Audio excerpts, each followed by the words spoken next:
Rupert, in waking up, often there's the first thought is, who am I? And then the next one is, where am I?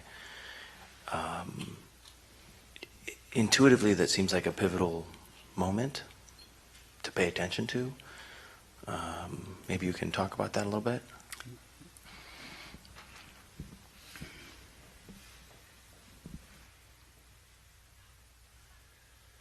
What answer do you get when you ask yourself that question? The first one is my name, and then usually I have to remember. Okay, so it's a memory. You ask, well, you don't have to remember. You don't have to refer to memory in order to know who you are. Not for the first question, right? For the next one, I do. So let's stick with the first question. You ask yourself, who am I?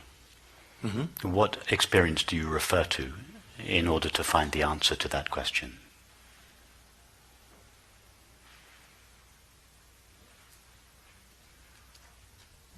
That's very good.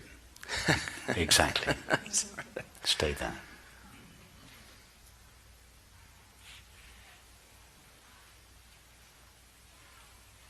Okay. What was the second question you ask yourself? Where am I? And that's usually feels like it's remembered. Well, you don't. Do you have to refer to memory to know where you presently are? Well, as I'm waking up, or do you mean right now? Your memory can only tell you where you were. It cannot tell you where you are. So you don't refer to memory to know where you are. Interesting. What do you refer to know where you are? You first have to, when you ask, the first question was, who am I? Mm-hmm. So let's presume that that question has been satisfactorily answered. Not necessarily labeled, but answered in your experience. Now the next question is, this I, that we discovered its nature by answering the first question, where is that I? But the question is, where am I?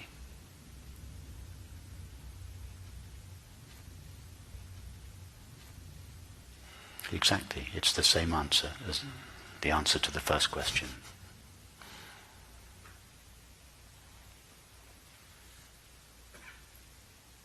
Okay.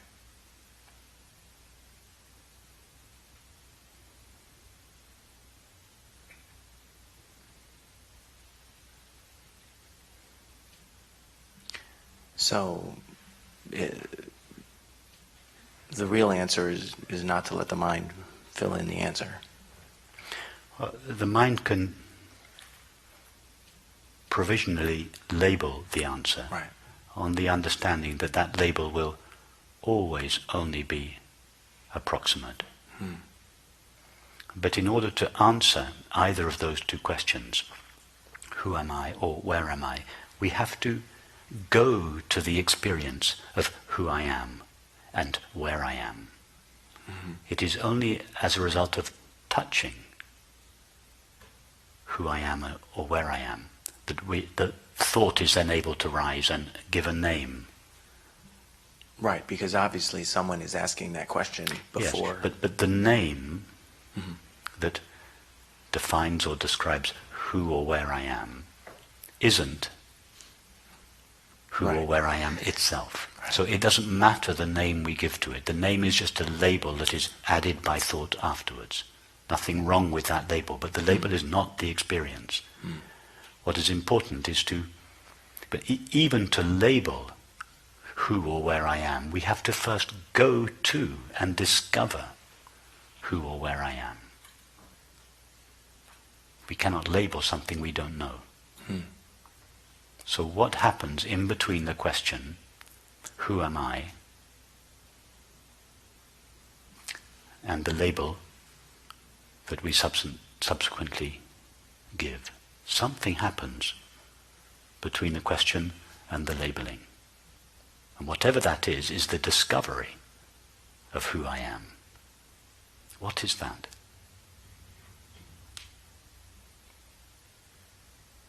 The more deeply we go into that, the less easy it is to label it.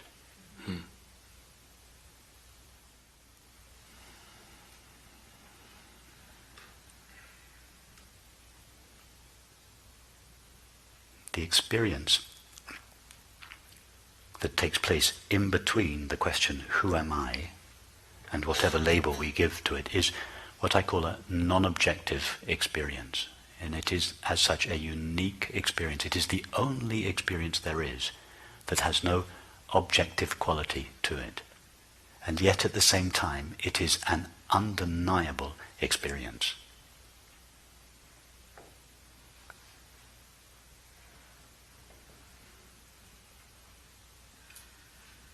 We all know our own being. Our own being is known. Everyone can say for absolute certain, I am. The words I am refer to an experience. If the mind tries to find that experience in the same way that it might find a thought, a sensation or a perception, it comes back empty-handed. Because there's nothing objective there to the experience. But at the same time, the knowing of our own being, or its knowing of itself, is an undeniable experience. Not only is it undeniable, it is actually the only experience that we can be absolutely certain of. So although from the mind's point of view it seems to be an elusive experience, from the point of view of ourself, it is in fact the best known, the most intimate and most secure experience there is. In fact, it is the only experience that is secure, reliable, certain, trustworthy.